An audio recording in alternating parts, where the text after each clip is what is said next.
Facts, আপনারা সিদ্ধান্ত নেন, আপনারা জানেন কি করবেন। আমি কে? আমি তো এখন একজন এক্সপার্ট, আমি সরকার না, এখন আমি কি করে আপনাকে সরকারের সিদ্ধান্ত দেব? শফিক ভাই আসছে এখানে সাংবাদিক হিসেবে আসছে, সে সিদ্ধান্ত আসেন। আপনারা জানেন নেপাল কত ঝামেলায় পড়ছে বিভিন্ন সময়, একটু বেকারে হলে ইন্ডিয়া বন্ধ করে আসে করে, এত ঝামেলায় ওরা আছে। বাংলাদেশ সবার থেকে বেটার পজিশন আছে।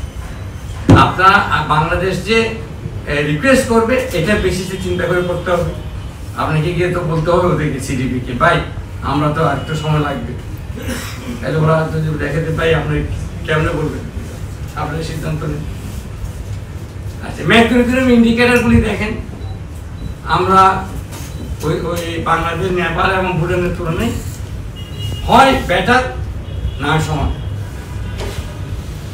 যাবেন বা ওদেরকে বুঝাবেন, আপনাকে তো লবি করতে হবে, আপনাকে তো মেম্বার স্টেট থেকে বুঝাতে হবে, ভাই আমরা পারবো না। নেপাল আর ভুটান, লাও পিডিআর দিলে পারে, ওরা বলছে না, ওদের আরো এডিশনাল ডিসঅ্যাডভান্টেজ আছে। আপনি বলবেন, বলেন, আমাদের কোনো আপত্তি নেই, সরকারের কোনো আপত্তি নেই, তাই না? সিদ্ধান্ত আপনাদের। আমি আপনাদের কাছে fact, this are numbers, and all these numbers are taken from World Bank.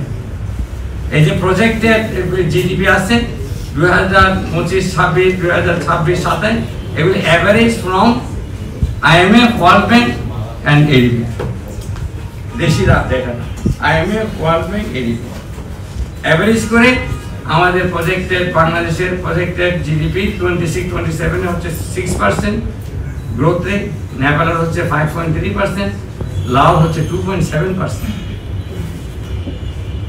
projected GDP growth in 2026-27 after graduation. এটা হচ্ছে projected।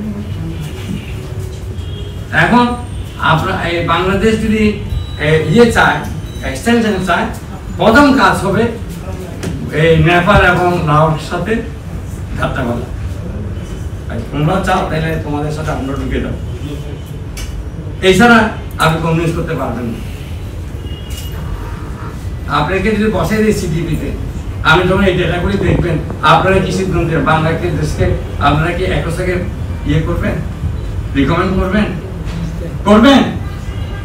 আমি তো শুনতেছি না ভাই, এটা ইন্টারিম সরকারের সিদ্ধান্ত না, আপনাদের সিদ্ধান্ত হয়ে গেল।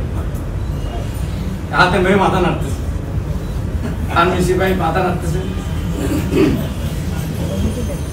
এটা ইউনিট সরকারের সিদ্ধান্ত না, আপনাদের খেয়াল করেন। আচ্ছা, এখন কি কি ইম্প্যাক্ট হতে পারে?